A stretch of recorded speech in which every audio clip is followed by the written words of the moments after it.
Hello, today we're going to be talking about nuclear power and its effects. I'm Shelby Tran. I'm Ashley Moreno. And I'm Louis Venegas. So to start, what is nuclear power and some pros and cons? Nuclear power is energy derived from splitting at nu atomic nuclei, which is known as nuclear fission, or combining them, which is nuclear fusion. Most reactors today use nuclear fission, where something like uranium-235 or plutonium-239 atoms are bombarded with neutrons, and that releases a large amount of energy. The pros of nuclear power is that it's energy efficient. A small amounts of nuclear fuel can generate an immense amount of energy. It also has reduced carbon emissions. Nuclear power produces minimal greenhouse gases during operation, helping combat climate change. It's reliable, provides consistent baseload power 24/7, unlike renewable sources like solar and wind that depend on the weather. The cons of nuclear power is that it produces a lot of nuclear waste. Spent fuel rods and radioactive byproducts remain hazardous for thousands of years. Safe storage is challenging, with materials often buried deep underground, posing risks of leak or contamination. There can be accidents. High-profile disasters like Chernobyl in 1986 and Fukushima of 2011 highlight the potential for catastrophic consequences, including long-term environmental and health damage. They are also expensive to build. Construction costs can exceed $10 billion per plant, and decommissioning reactors at the end of their life is also quite costly. Health and environmental risks. Radiation exposure from leaks or improper handling can cause cancer, genetic damage, and ecosystem destruction. How does it cause radiation? During the fission process, in the nuclear reactors, uranium or plutonium atoms are split by bombarding them with neutrons. This splitting releases a large amount of energy along with radioactive isotopes as byproducts. Example, cesium-137, strontium-90, and iodine-131.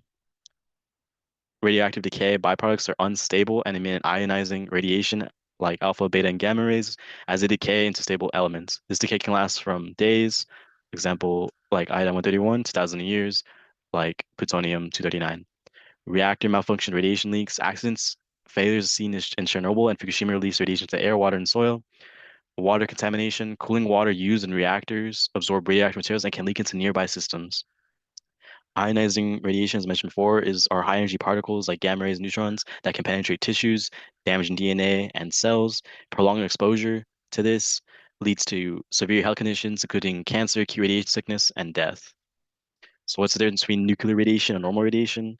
Normal radiation or background or ionizing radiation all come from sources that are naturally present in the environment, coming from both natural and human-made sources, like cosmic rays from the sun and space, radioactive isotopes in rocks, soil, and water, and small traces in the human body from like potassium. In low levels, the average background radiation dose for humans is about 3 millisieverts annually, and this is generally considered safe. While nuclear radiation is non-ionizing radiation, sources like this originate from human activities like nuclear reactors, atomic bombs, and accidents. Intensity and harm includes alpha, beta, and gamma radiation, which are far more potent than background radiation, and exposure can lead to acute health effects like radiation burns, sickness, and long-term issues like cancer and genetic damage. It also has environmental contamination. Nuclear radiation often spreads rapidly in the environment during leaks or explosions, leading to widespread harm to ecosystems and human populations. So we have main incidences relating to nuclear accidents. One of the first major ones was the Three Mile Island in Pennsylvania. This was due to a combination of equipment malfunction and human error. In the incident, one of the valves was stuck open, and when plant operators failed to identify the problem, radioactive gas was released. There wasn't enough gas to actually cause major injury, and so no one ended up dying. But this ended up causing a major concern for the idea of using nuclear power and eventually caused improvement for nuclear power safety. The next one did lead an injury, and this was Chernobyl from Ukraine. The reactor lacked adequate equipment to contain the radioactive material, as well as the operators not following safety precautions. This led to a surge of power that caused a steam explosion that ruptured the reactor, caused excessive amount of radioactive material to be released, and made a fire that destroyed the unit. 28 workers died, and hundreds of others received high dose of radiation, along with other effects such as evacuations and thousands of civilians being diagnosed with thyroid cancer. The last major one was actually one of the more recent ones, and it was Fukushima in Japan. This was due to natural events. There was an earthquake with a magnitude of 7.4, so it cut off the power to the reactors. And there was also a tsunami that was twice as high as the plant was supposed to withstand. It caused an exhaust and battery power and overheating in one of the reactors, which led to an explosion that damaged multiple reactor buildings and released radiation to most of the Fukushima prefecture. There wasn't any immediate death, but 16 were injured, and there was also a mass evacuation. 51 ended up dead due to poor temporary living conditions such as hypothermia, dehydration, and dozens of others left with acute radiation. 12 miles around the area was uninhabitable, but by 2024, only 2.4 is uninhabitable now. Here are some other more recent incidences that have also been caused by nuclear power. The most recent one was on April 5th in Russia. And although these incidences had a small percentage in immediate injury, the major incidences caused a lasting effect of radiation for years to come. Many ended up with adverse effects such as birth defects and mutations, as well as psychological such as PTSD and pregnancy fears. How can we lessen nuclear radiation? Now, there are ways of being able to lessen nuclear radiation itself, but it depends on the type of situation that you're in. For example, in the case that somebody is working inside of a nuclear power plant, then they will have to stay consistent with the safety measures, such as making sure that the machinery is okay and that it is up to date with what is occurring in the power plant, as well as making sure it is properly maintained and that nothing is malfunctioning inside of the machinery so that there is no failures or any type of accidents for the power plants. Although there is the usage of reduction for power plants itself, which will be able to lessen the nuclear radiation because of the reduction use of nuclear power plants. But in the case that there is use of a power plant, then there should be a proper evaluation of the mind for workers that are there, just so that no mistakes can occur by evaluating their education, how long have they been in school, or maybe by evaluating their psyche as well, just so that nothing will occur, that they don't have any nerves that will shake them up and cause an accident in the power plant. But in the case that someone is exposed to radiation, then in the case of exposure, you should use time, distance, and shielding.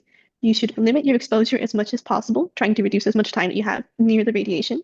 You should gain a distance from the area that is contaminated, getting as far away as possible from the area, and getting behind a barrier, which is getting behind a barrier of concrete as shown in the slide, but also you can get behind a barrier of lead, which will have a sufficient source as well. And the most important part is staying away from nuclear radiation contaminated areas. Nuclear radiation has affected animals. The general effect on animals is that it causes DNA damage. Radiation mutates animal DNA, leading to deformities, reduced reproductive success, and shortens lifespans. It also causes cancer. Exposure increases tumor development to animals similar to humans. It can also cause behavioral changes. Neurological damage can alter movement, foraging, and social behaviors in some species. It also causes bioaccumulation. Radioactive materials accumulate in animals higher up the food chain, compounding effects over generations. For example, in the Chernobyl incident of 1986, the initial impact, mass radiation that was released killed countless animals in the immediate vicinity. Plants and small animals in the exclusion zone showed severe mutations and defects. Long-term consequences, animals suffered mutations, abnormalities like extra limbs or missing body parts were recorded in birds and mammals. Population declined. Some species appeared from the area due to high radiation doses. Nuclear radiation, on another scale, also has an effect on humans. One of the more consistent impacts and noticeable ones is, as mentioned before with animals, is a fear of thyroid cancer or the possibility of getting thyroid cancer and other tumors inside of the body. But because of these fears, they also lead to a mental impact, such as PTSD, post-traumatic stress disorder, from the accidents, and also the evacuations causing significant stress to the person that is running away due to the crowded areas, due to the sudden explosions, or the people that are screaming trying to get away.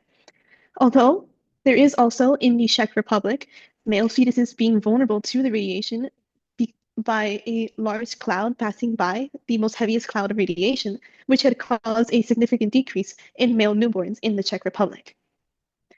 And on another spectrum, nuclear radiation affects the environment by getting into the water for the fish or sea creatures in the area, that they will not be able to have a consistent approach, and so that the people will not be able to eat them properly. Along with in rainforests near Fukushima, while the foliage would be substantially decreased and be unable to progressively grow and deteriorate, the rate of rainfall as well would decrease because of the deterioration of the foliage, where it would go from 2 weeks of consistent rainfall, where it would only wait 2 weeks, to now the rainforest would have to wait up until 2 months.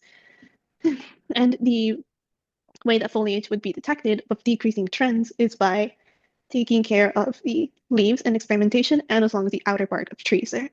And at the bottom, it shows many of the different types of organizations that help with these types of situations or try to take care of the nuclear power plants. This is our works cited. And thank you for watching.